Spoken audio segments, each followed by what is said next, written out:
ஹர ஹர சங்கர ஜய ஜய சங்கர ஹர ஹர சங்கர ஜய ஜய சங்கர. அட்சய திருதியை என்பது அனைவரும் எதிர்பார்க்கும் மிகவும் முக்கியமான நாளாகும்.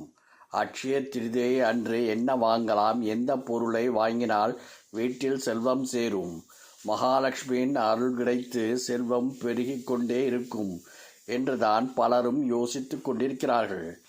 இன்றைய காலகட்டத்தில் அனைவராலும் தங்கம் வாங்க முடியாது என்பதால் தங்கத்திற்கு பதிலாக வேறு என்ன மங்கள பொருள் வாங்கலாம் என்று அனைவரும் தேடிக்கொண்டிருக்கிறார்கள். அட்சய திருதியை அன்று பொருள்கள் வாங்குவது மட்டுமல்ல, பொருள்களை தானமாக வழங்குவதன் மூலமாகவும் நமக்கு அளவில்லாத பலன்கள் கிடைக்கும்.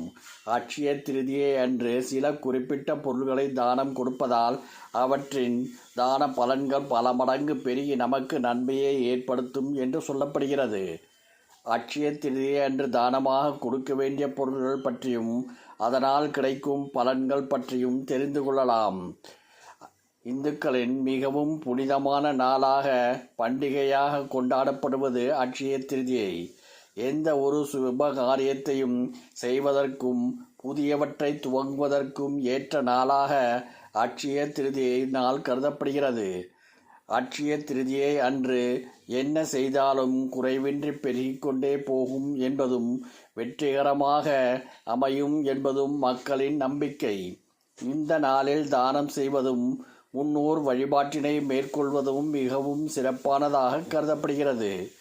அட்சய திருதியை நாளில் சில குறிப்பிட்ட பொருட்களை தானமாக கொடுப்பதன் மூலம் ஆயுள், செல்வ வளம் ஆகியவை பெருகும் என்று சொல்லப்படுகின்றது. தண்ணீர்.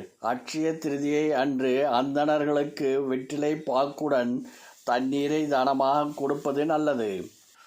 இவ்வாறு கொடுப்பதால் மகாலட்சுமியின் அருளால் குறைவில்லாத செல்வம் உங்களை தேடி வரும் என்பது நம்பிக்கை. குங்குமம்.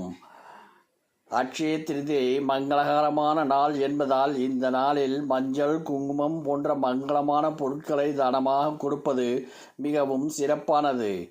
இந்த பொருட்களை தானம் கொடுப்பதால் வாழ்க்கையின் உயர்வான நிலையை அடைவதுடன் கணவரின் ஆயுள் பலமும் அதிகரிக்கும் என்பது நம்பிக்கை.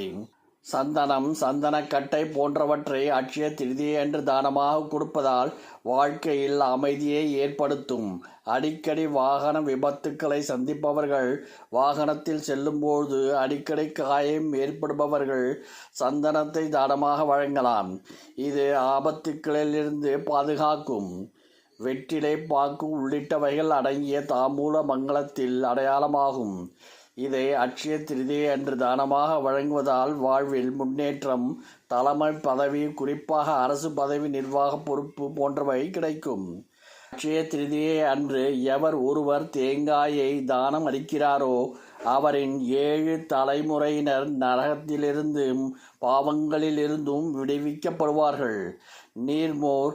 அட்சய திருதியை நாளில் நீர்மோர் தானமாக வழங்குவதால் படிப்பு, தேர்வு போன்றவற்றில் வெற்றியை பெற செய்யும் என்று வளர்ச்சிக்கான பாதை ஏற்படும்.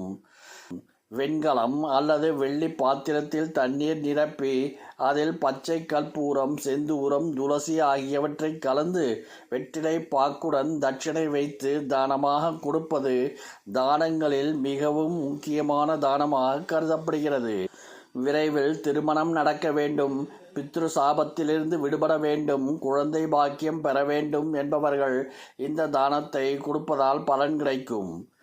அட்சய திருதியை அன்று ஏழைகளுக்கு செருப்பை தானமாக கொடுப்பதால் நரகத்திற்கு செல்வது தடுக்கப்படும். செருப்பு என்பது சனி பகவானுக்குரிய பொருட்களில் ஒன்று என்பதால் சனியால் ஏற்படும் பிரச்சனைகளில் இருந்து இது நம்மை காக்கும். சாலையோரத்தில் வசிப்பவர்கள், வீடு இல்லாதவர்களுக்கு பாய், போர்வை போன்றவற்றை அட்சய திருதியை அன்று தானமாக கொடுத்தால் நீங்கள் வேண்டும் சந்தோஷம் அனைத்தும் உங்களை தேடி வரும். ஏழைகளுக்கு அட்சய திருதியை நாளில் உடைகளை தானமாக அளிப்பதால் தானம் கொடுப்பவரின் ஆயுள் நீடிக்கும். புடவை, ரவிக்கை துணி போன்றவற்றையும் தானமாக வழங்கலாம்.